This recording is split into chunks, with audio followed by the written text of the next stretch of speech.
reading the words beside the words. I kept reading what the page was never meant to say. The book had a wine-red cover, soft at every corner, a library stamp inside, half hidden by a torn label.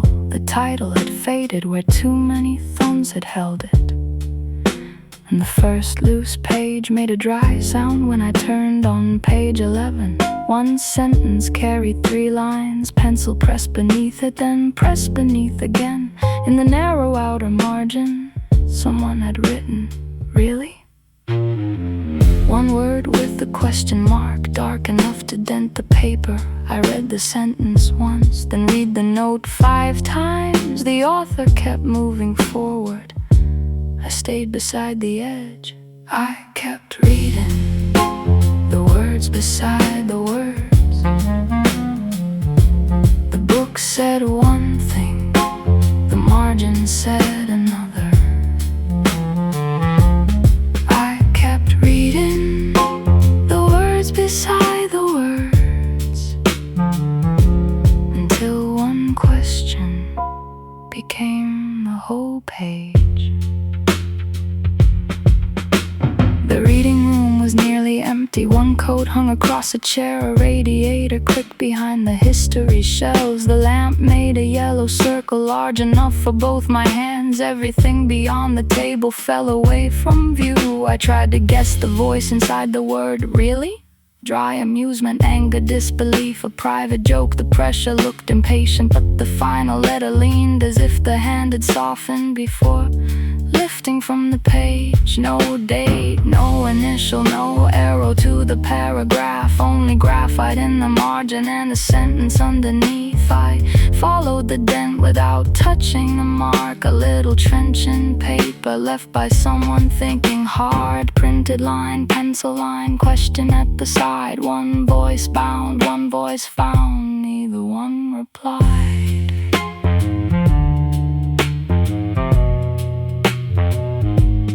Further in of the notes appeared a small yes beside a doorway. Too easy near a death. One bracket around 6 lines with nothing written next to it. A star above a paragraph that seemed ordinary to me. I began to read the markings before reading what they marked, looking first for interruptions, then returning to the text. The book became 2 books, one printed, one unfinished, and I gave the second reader more intention than they left. Maybe, really? Mess false, maybe it meant this is exactly how it happened. Maybe the note belonged to someone younger than I pictured. Maybe it was copied from a teacher in a room. Every answer changed, the wrist, the age, the chair, the season. The only thing that stayed was one word beside the line.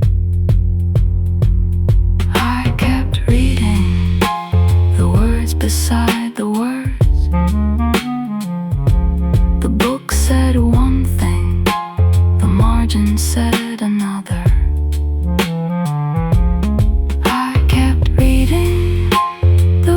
Beside the words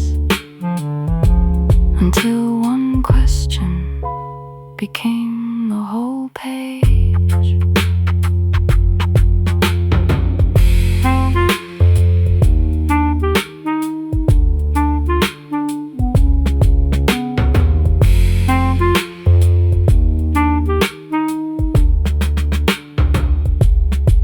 Near the center, a paragraph was underlined so lightly that the graphite almost vanished in the grain below. Someone started a sentence with "I thought," then rubbed it with an eraser till the paper turned pale. 3 letters still remained, oh, maybe only fibers. I tilted the book toward the lamp and changed the angle twice. The erased space looked brighter than everything around it, a pale place in the margin where a thought had been removed. I wanted the missing words more than the printed chapter, wanted evidence of why the sentence had been stopped, but the page gave no permission. It only held the pressure of beginning, a dash, and paper made too thin. A margin is a narrow place for everything we add.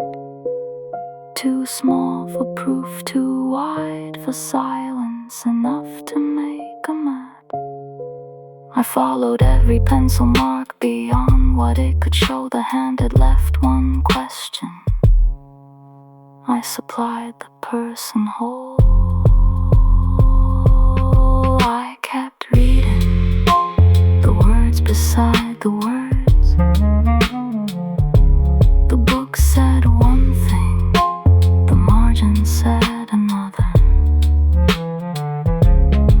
I kept reading the words beside the words until the empty spaces sounded louder than the print. I kept reading the words beside the words. One line underlined, one question in the side. Nothing there could tell me who had held the book before. Still I turned the page looking for their hand. The radiator clicked again. A chair moved near the desk. Someone closed the book and carried it away. I placed my finger beside the word really, not over it, not touching, only close enough to compare. My hand looked different under the same yellow lamp, different nails. Page 47 won't lie flat. Page 47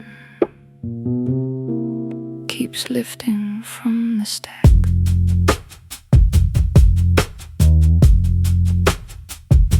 The corner had been folded, then folded once again.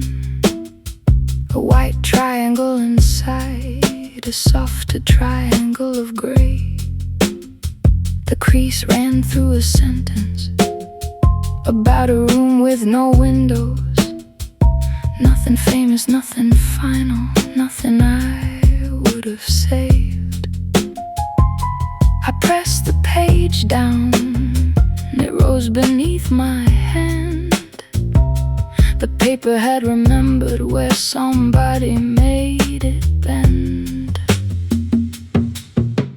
Page 47 won't lie flat, no matter how I hold it. Page 47 won't lie flat. It keeps returning to the mark.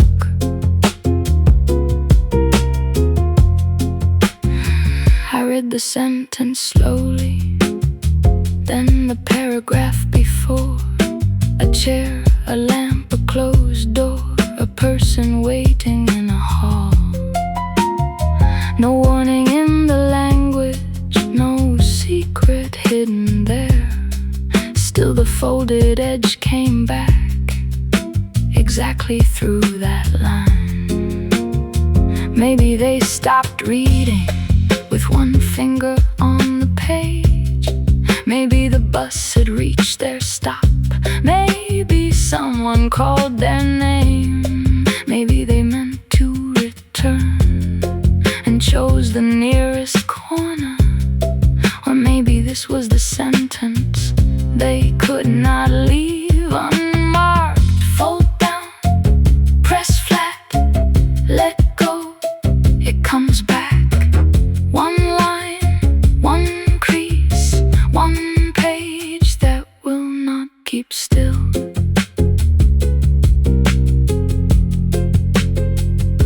The paper looked darker along the oldest bend. A trace of skin oil shone near the upper edge.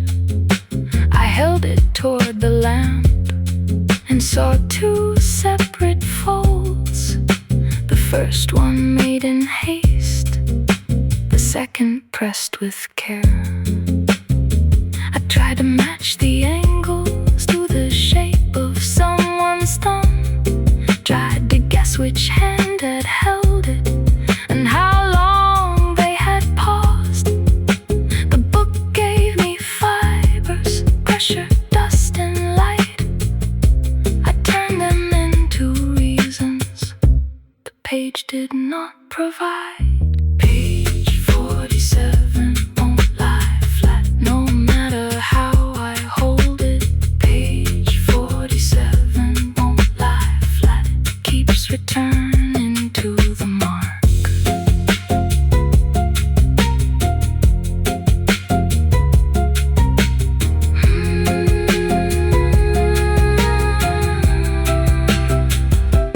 Placed another book on top and waded through one chapter. When I lifted off the weight, the corner rose again. Not high, not dramatic, only enough to catch the light. A little white refusal in the middle of the page. I could have left it folded, could have closed the cover, could have moved to page 48 and let the line go. Instead, I pressed it once more, read the sentence once more, then watch the crease return, as if returning were the point. Page 47 won't lie flat, the fold keeps choosing where to stay. Page 47 won't lie flat, and I keep reading anyway. Page 47 won't lie flat, no answer in the paper. Page 47 won't lie flat, only one bend through one ordinary sentence. I closed. Two kinds of handwriting, arguing in the same book. Two kinds of handwriting, one page, two different hands.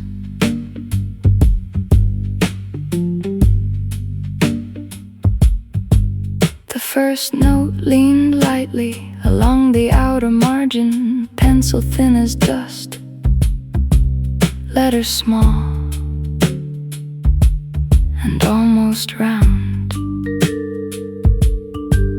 It said, "Not always," beside a line about forgiveness, then stopped before the edge, as if the hand had changed its mind.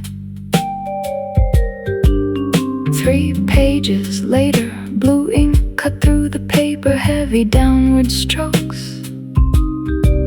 The words pressed into the next leaf. It answered, "You missed the point."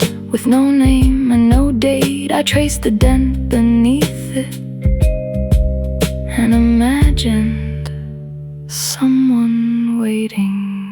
Two kinds of handwriting, arguing in the same book. One speaks softly, one presses through. Two kinds of handwriting, never meeting on the page. Still I hear them answering each other. The pencil like the corners, short notes near the binding, a question by a doorway, a star beside a pause.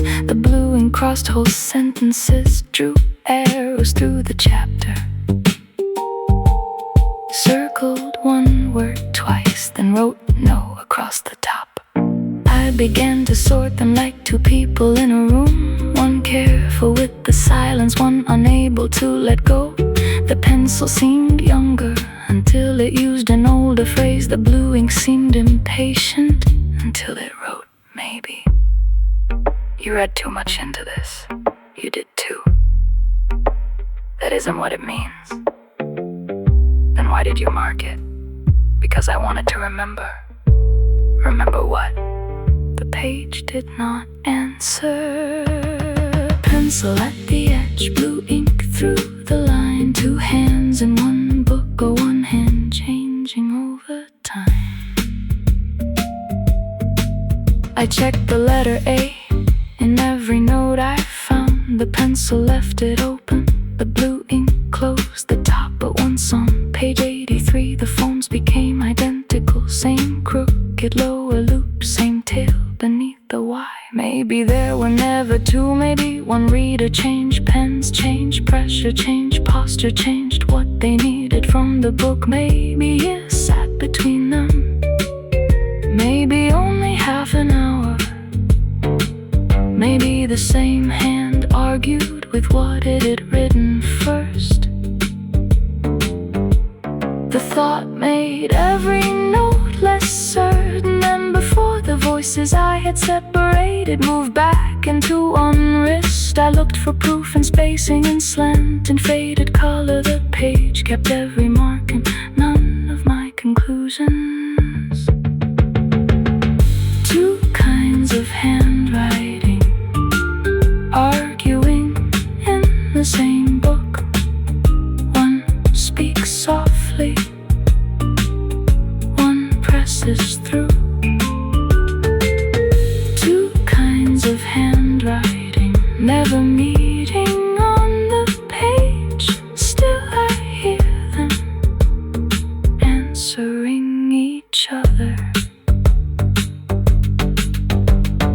Near the final chapters, the pencil almost vanished. Only faint half sentences between the printed lines. The blue ink grew calmer, smaller, farther from the text. No arrows, no corrections, only dates without a year. On one page both appeared.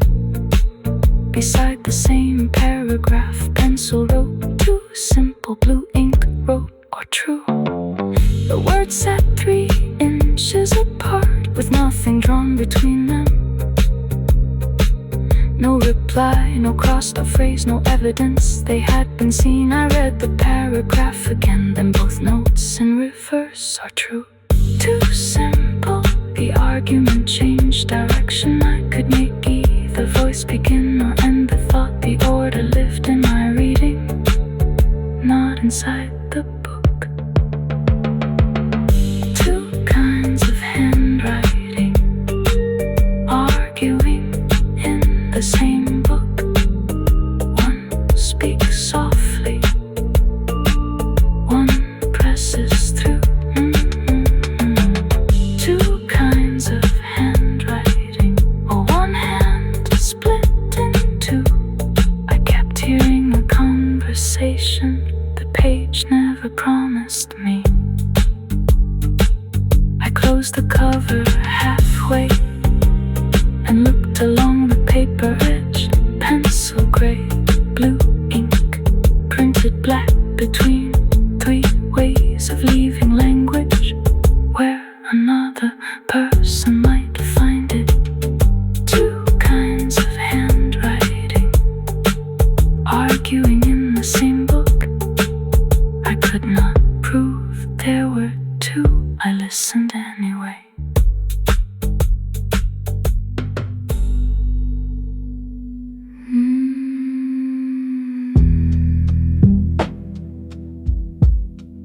The ending is there. I just can't read through the stain. The ending is there,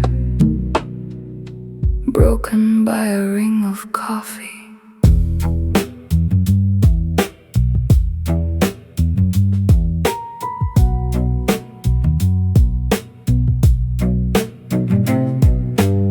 The cup had rested near the bottom of the page, a brown circle crossing the final printed lines. Darker on the left side, faded where the paper dried. One word disappeared inside the oldest part. I tilted the book toward the reading lamp. The stain turned amber, then almost black. 3 words stayed clear. She closed the after that, only paper softened into color. The ending is there. I just can't read through the stain. The ending is there, but the sentence will not open.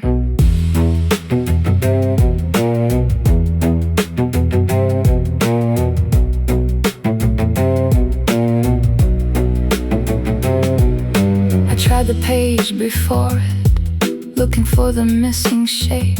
A hallway winter, one last visit, someone standing near a door. The chapter had been careful not to promise what came next. Then coffee covered the only line that knew. Under the outer ring, a letter rose halfway. Could have been an R, could have been a K. I made 3 endings from the space it left. Each one fit the grammar, none of them fit the page. Brown circle, broken line, half a word left behind. Read around it, read again. The ending is there, inside the stain.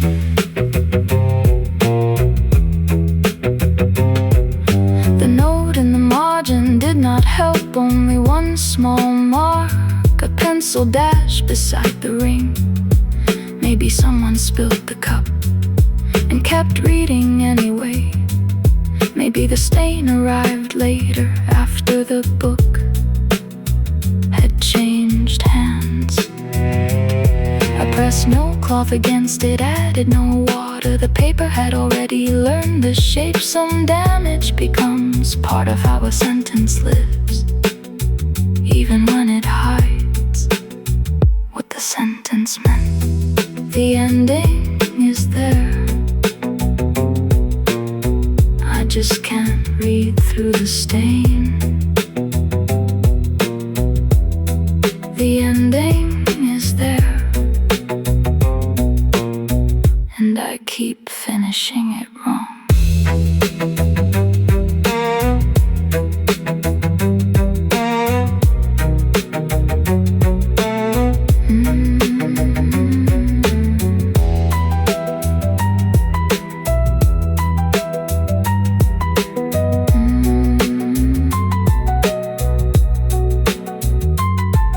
The chapter backward, paragraph by paragraph, trying to make the missing words unnecessary.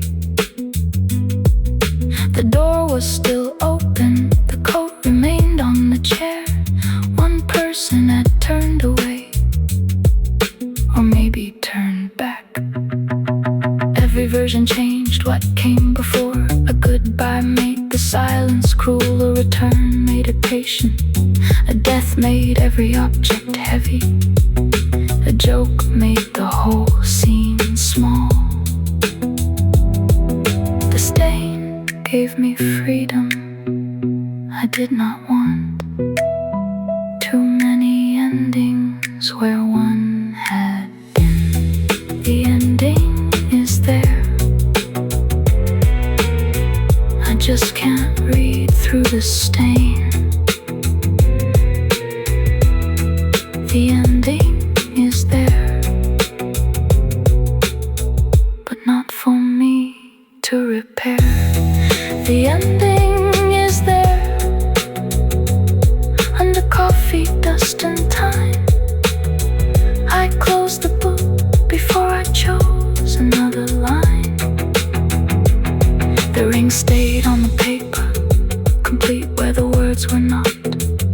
A circle with no answer around the end of the chapter. I left the page as I found it, half hidden, half intact. The ending is there, I let the stain keep it.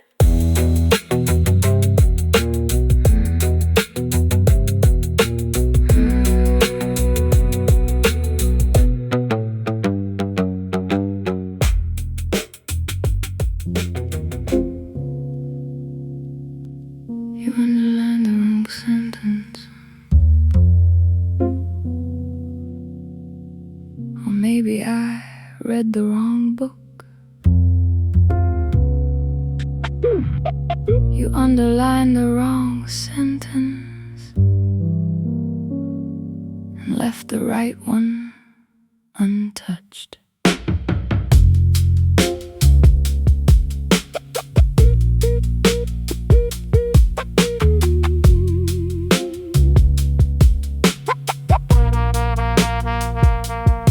The line sat near the bottom of a page about regret. Not the sharpest sentence there, not the one I would have chosen. Still the pencil dug beneath it once, then once again. Two hard strokes under words that barely changed the chapter.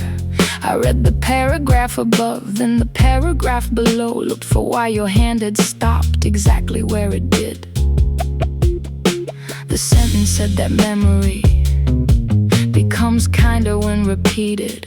I wrote no beside the margin, then erased it with my thumb. The graphite smeared but did not disappear. My answer stayed as weather over something you had marked. You underlined the wrong sentence, or maybe I read the wrong book. You underlined the wrong sentence, and I kept arguing with the proof. 3 pages earlier, a line about leaving had no mark at all. No bracket, star, or question. A sentence about silence passed clean beneath your hand. Wow, this softer little thought was pressed into the page. I turned back and compared them. The untouched line felt louder because you had ignored it, or because I wanted you to care. I began to read your choices as if absence had a meaning, as if every blank margin was a door you chose to close. I wrote, this one matters, near the sentence you had missed. The letters leaned too far and crowded into print. I crossed them out, then circled the line, then hated how the circle made my answer look certain. Your pencil, my pencil, same narrow side. One line chosen, one denied. Printed words, graphite fight, wrong sentence, wrong book, wrong night.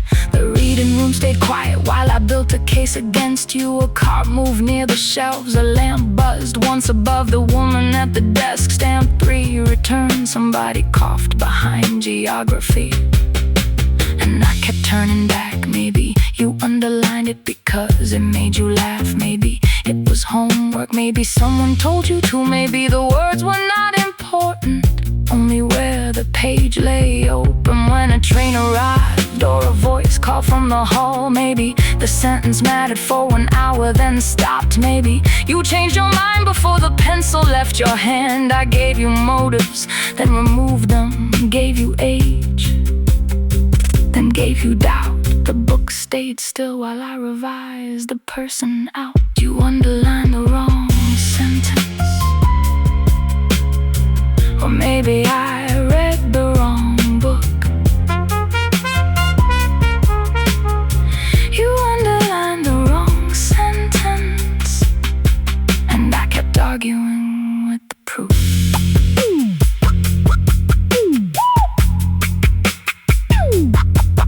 Near the binding, a second note appeared, different pressure, same small hook inside the G.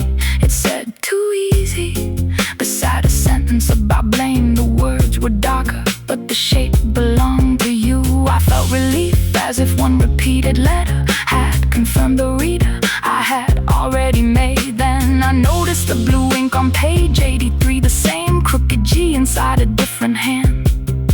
The proof opened, then folded in, the person split, then merged again.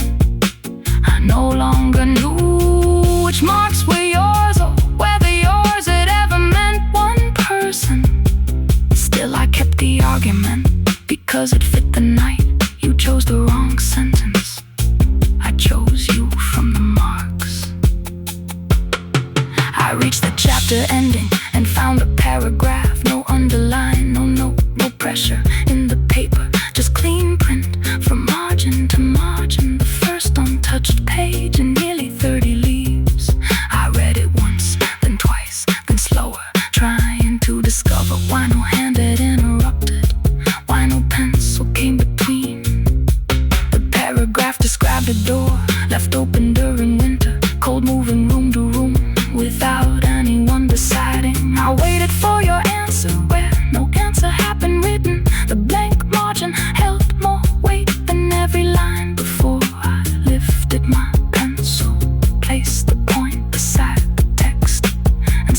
before the graphite made the silence mine. You underlined the wrong sentence.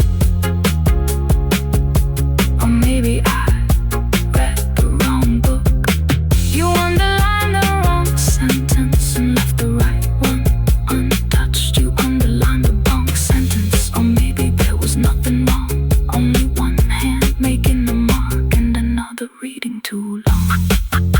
I rubbed away my no until the page turned pale. The gray shadow stayed behind where the answer had begun, yet two lines remained hard beneath the printed words. Mine became a softened blur, too light to count as proof. I closed the cover, then opened it again, page by page, looking first at the margins. You underlined the wrong sentence.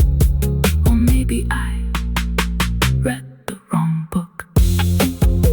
The book did not correct me, so I kept reading.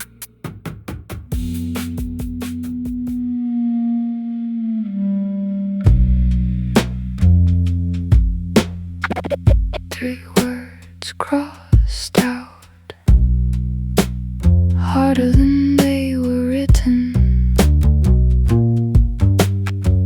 Three words crossed out till the paper nearly tore.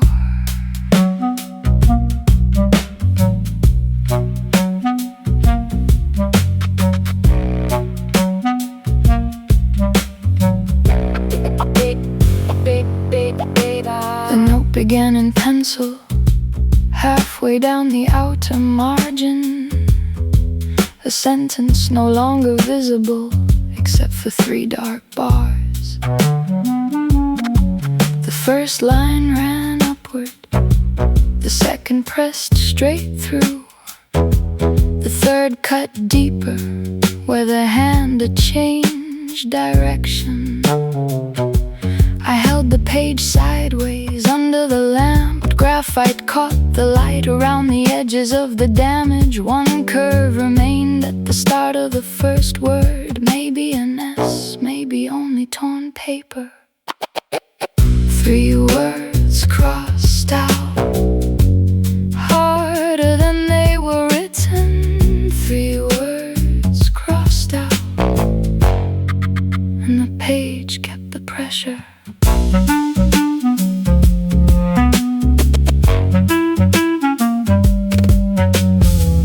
I counted the spaces between each broken shape. The first word looked short, the second longer than the third. A tall letter stood near the center of the line. One small tail survived, where the eraser never reached. I tried to rebuild them by width, rhythm, and habit. This was never you should have. I still think each version fitted, until I read it twice. The marks grew less like language the longer I looked. Only graphite, paper fibers, and a hand that wanted distance. Short word, long word, three cuts, one dent, pencil dust, paper raised, meaning removed, precious stayed.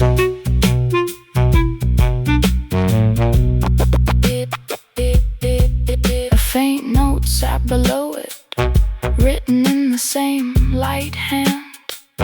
Only the word no, then a line beneath. Was it an answer to what had been erased, or a correction to the printed paragraph?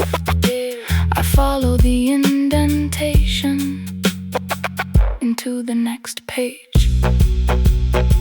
Three shallow shadows without graphite of their own. The crossed out words had pressed themselves forward, even after someone tried to make them disappear. Near the binding, a crumb of eraser remained gray at one end, white where it had split. I touched it with the pencil tip and moved it from the crease. A piece of the correction still caught inside the book.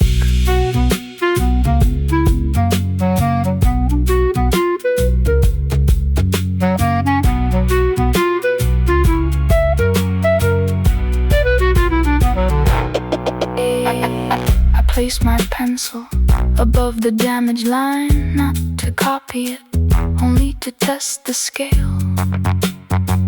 My letters came out smaller, my pressure much too soft.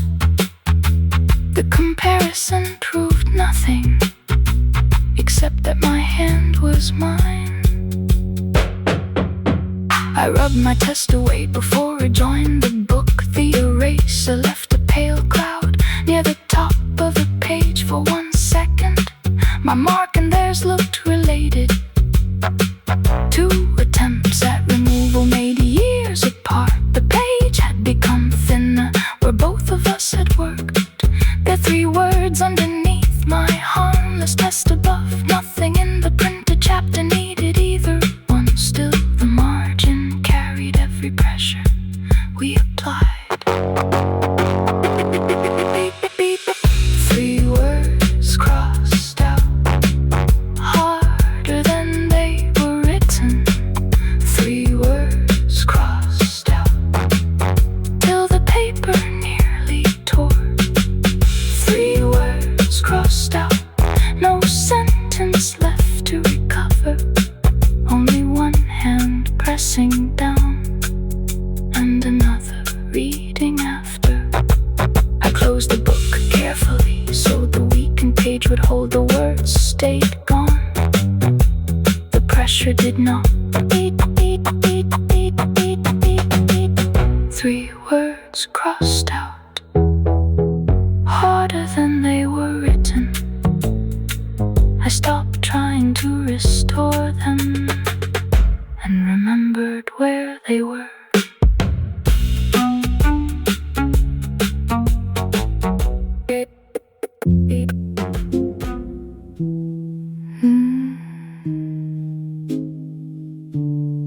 Every date is proof that someone held this before me. Every date is proof pressed into the back of the book.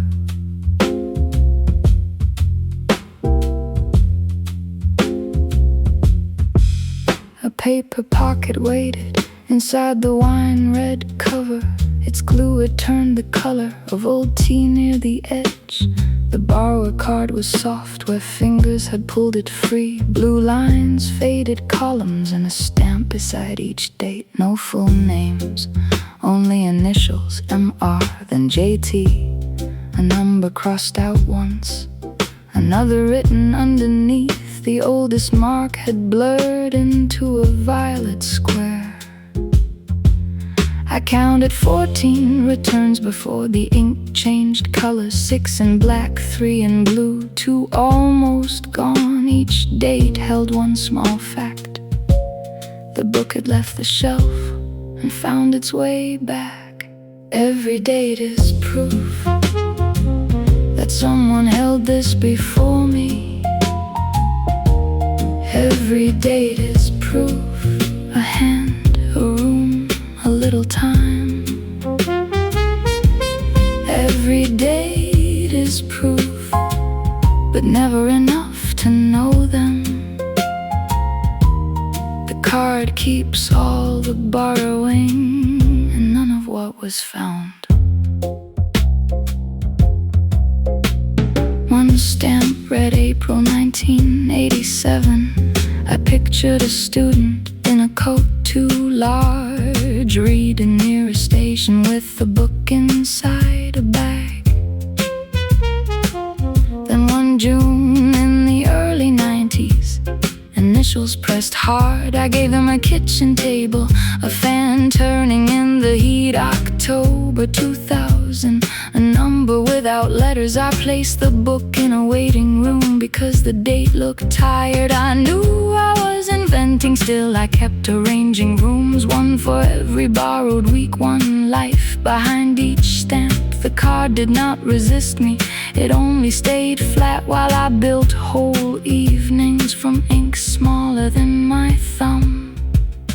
Black stamp, blue stamp, initials in a row, taken out, brought back. Where did the reader go? 1 week, 3 weeks, overdue by 10. the book returned, the card remained ready to leave again. A red pencil note near the lower corner said renewed, then nothing more. One borrower held the book longer than the others, 42 days. Across 2 crossed out dates, I checked the pages for a change in handwriting. Tried to match the long loan to the deepest pencil marks. Maybe that reader wrote, really? Maybe they folded page 47.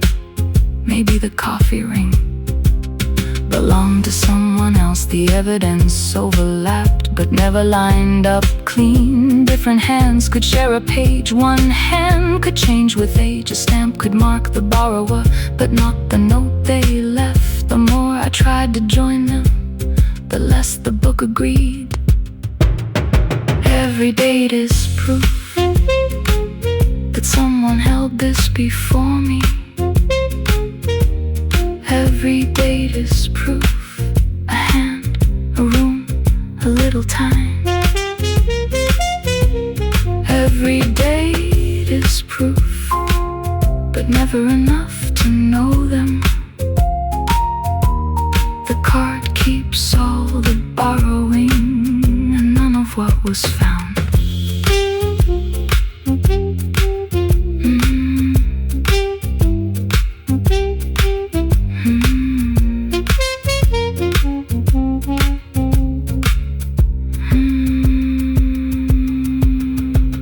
The final rows were newer, printed by a different machine. No ink pressed through the paper, only numbers in clean black type. The initials disappeared, replaced by barcodes. One date from 12 years ago had a line drawn through it, return stamp sideways across the empty column. The book had come back late, or almost not at all. I held that crooked word closer to the lamp.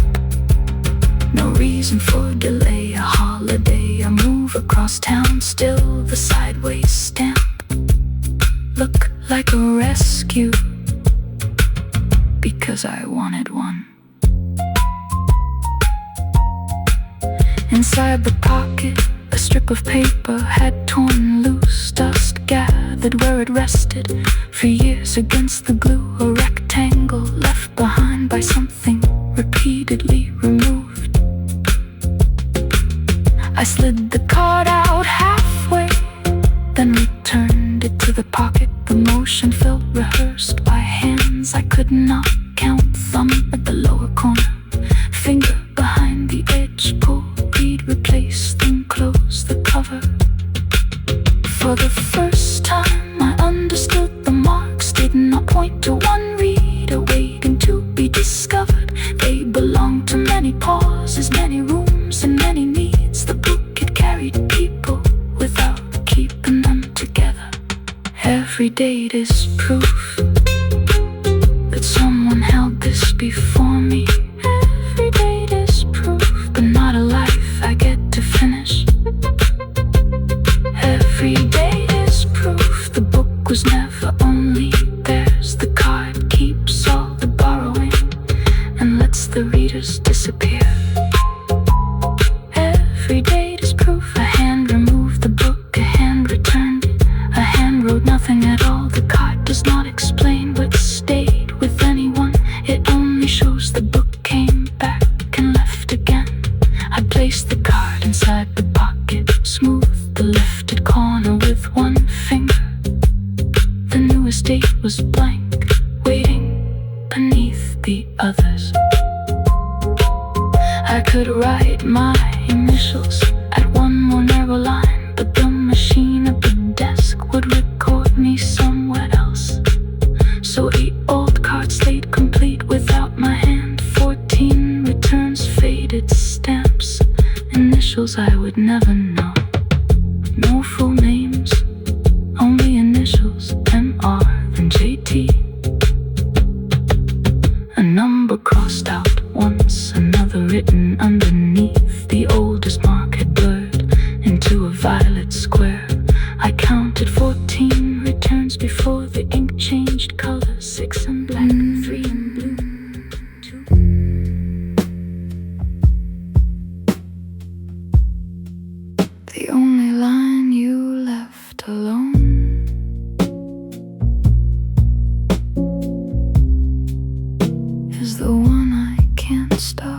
reading. The only line you left alone sits clean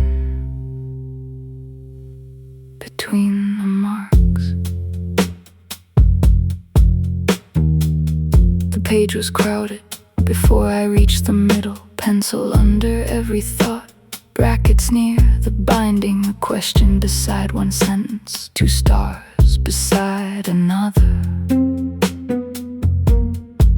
Blue ink crossed a paragraph and wrote too easy in the side. Then one line appeared with nothing around it, no underline, no circle, no pressure in the paper. Just 12 printed words standing clean inside the noise. The only sentence your hand had chosen not to touch. The only line you left alone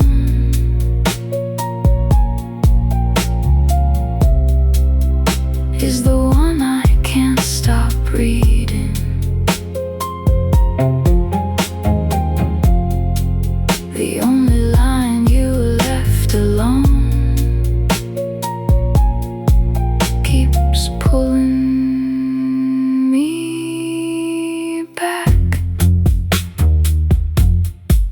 It said a room can change without anything being moved. A chair stays near the window, a coat stays on the hook. But once one person leaves, every object takes a different place. Simple enough, almost forgettable, the kind of sentence I might have passed if every line around it had not been marked so hard. I looked for a faint erasure, a dent without graphite, a thumbprint in the margin, anything to show you had paused there and decided against the pencil. The paper stayed smooth, the lamp found nothing, the line and no answer beside it. Marked above, marked below, one clean line I cannot let go. Pencil there, blue ink here, one sentence nobody touched. Maybe you agreed too much to underline it. Maybe you hated it and left it without reply. Maybe the thought was obvious. Maybe it was the one place you forgot you were holding a pencil. I gave each absence a different intention. Silence as approval, silence as refusal, silence as the moment someone called your name. The line remained the same through every version, 12 printed words, no hand beside them. The less it offered, the more I placed inside. The only line you left alone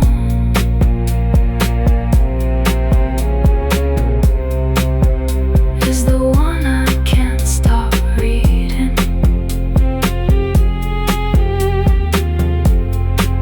The only line you left alone keeps pulling me back.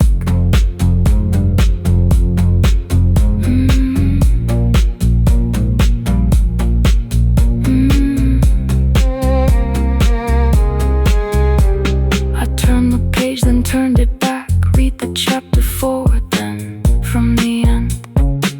The sentence changed depending on what came before, but the blank margin changed more. Near the top you had written yes, beside a line about distance. Near the bottom you had drawn an arrow toward a paragraph on memory. The untouched sentence stood between your agreements and corrections. I almost underlined it just to make the page consistent. Pencil ready, ruler edge beneath.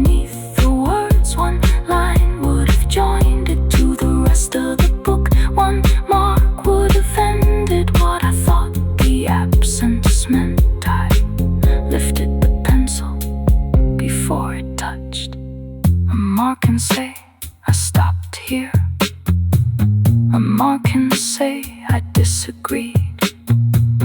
A mark can say I wanted to return, but no mark leaves too much room, and the mind will furnish it. The reading room dimmed when one lamp switched off. A chair scraped near the desk. A return cart crossed the floor. I kept one hand on the open page, as if the sentence might move when the room grew dark.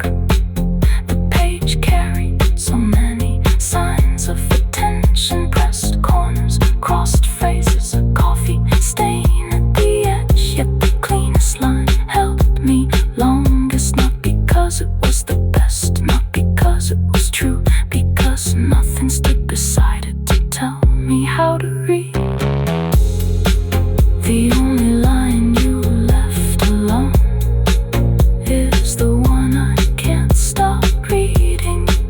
The only line you left alone sits louder than the marks. The only line you left alone may not mean anything.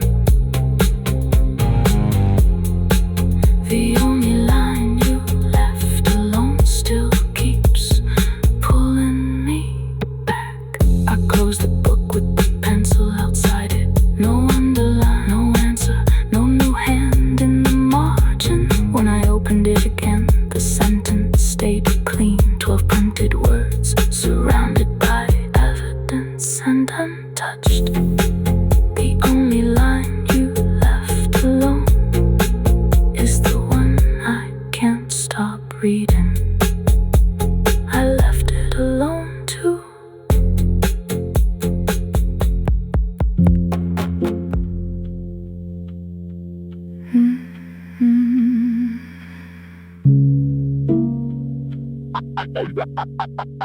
I wrote in pencil, so I could still deny it. I wrote in pencil, light enough to disappear.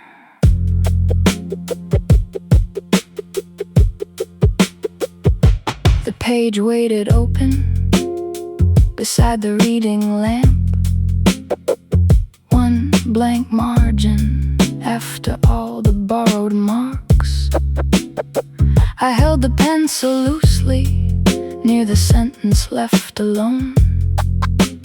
Touched the point to paper, then lifted it again. The first line came out small. Maybe this is enough. I read it once and hated how it sounded. Too certain for the page, too close to something final. I turned the pencil over and rubbed until it blurred. The radiator clicked, a cart moved past the aisle. No one looked toward my table, no one knew I had begun. I wrote in pencil, so I could still deny it. I wrote in pencil, so the page could give it back. A gray shadow remained where the sentence had been. Not words anymore, only pressure in the grain. I wrote a second line. You made too much of this, then stopped that much and crossed the whole thing out. The eraser left crumbs near the lower edge. I gathered them with one finger and lost one in the binding. The page looked cleaner but not untouched. My hand had entered even through removal. Right, erased the page, turn it back. Soft line, pale trace, one thought trying not to stay.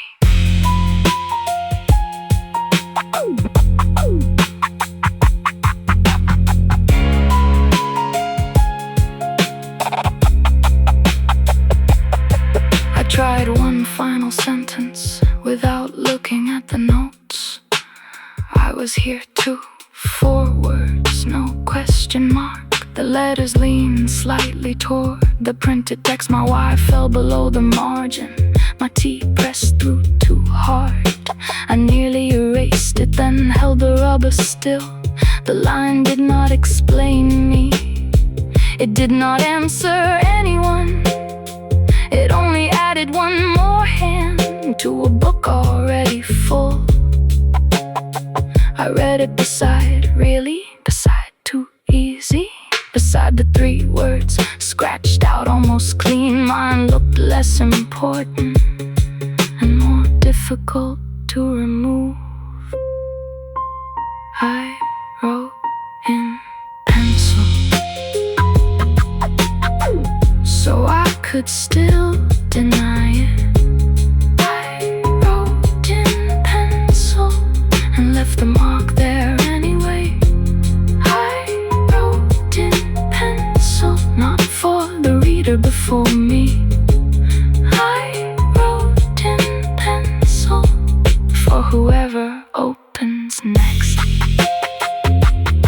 I closed the book with the pencil beside it, opened it once more to check the line had stayed. I was here too small in the margin. No date, no name, no proof beyond the hand.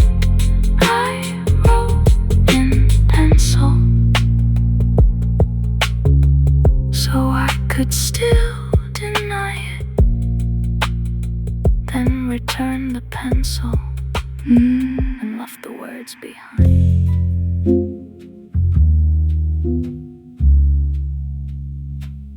The book goes back, carrying one more hand. The book goes back before the doors unlock. The street outside the library was still mostly empty. Metal shutters down,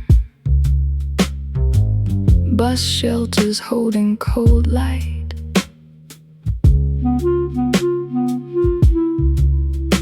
The return slot waited in the brick beside the entrance, a narrow black opening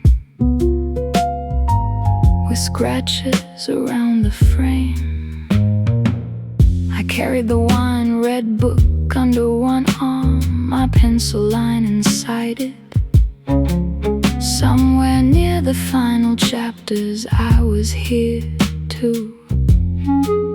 4 words without a name, small enough to miss, permanent enough to travel. The book goes back, carrying one more hand. The book goes back with every margin still open. The book goes back before the building wakes. One more line inside it for someone else to misread.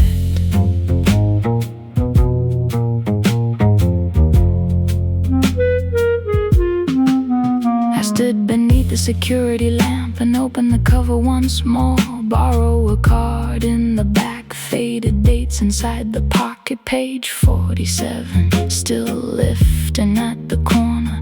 The coffee ring still hide in the end. The blue ink argued with the pale pencil. 3 words stayed crossed out harder than they were written. The untouched sentence waited clean between the marks. Nothing had changed except one narrow line from me. I read my words again and nearly rubbed them out. They looked more certain outside the reading room. Under white exterior light, my handwriting seemed unfamiliar, as if another reader had already left it there. No name, no date, 4 words too late. Cover closed, spine worn, one more hand being carried on. The slot had a rubber edge to keep the rain from entering. I pressed the book against it and felt the flap resist for 1 second.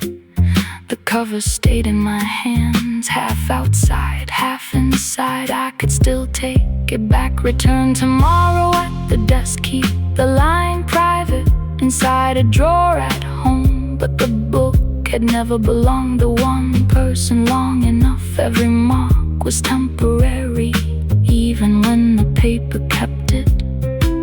I pushed once more, the weight moved forward, pages whispered together.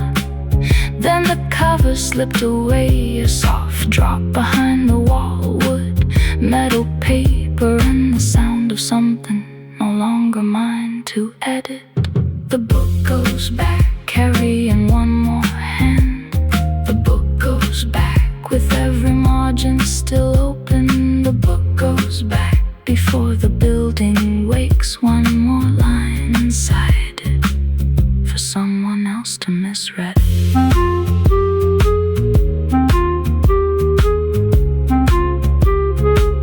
For someone else to misread.